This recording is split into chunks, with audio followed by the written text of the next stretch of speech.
Assalomu alaykum, hurmatli o'qituvchilar. Bugun sizlar bilan Professor KSU 365 o'z platformasi yordamida talabalarni nazoratga olish va talabalarni baholashni ko'rib chiqamiz. Buning uchun Chrome brauzeridan professor.ksu365.uz domenini yozamiz.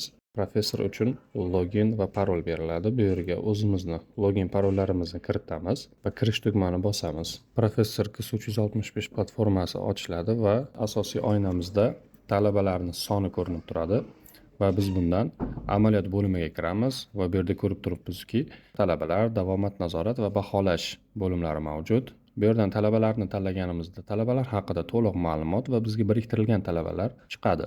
Davomat nazorat bo'limiga kirganimizdan keyin bizga davomatni nazorat qilish uchun belgilangan joriy kunni tanlash so'raladi va ko'rish tugmasi bosiladi. Shundan so'ng ushbu talabalarning ushbu joriy kundagi davomatdan o'tgan, vazifa bajargan va davomatdan ketgan ma'lumotlari kelib chiqadi.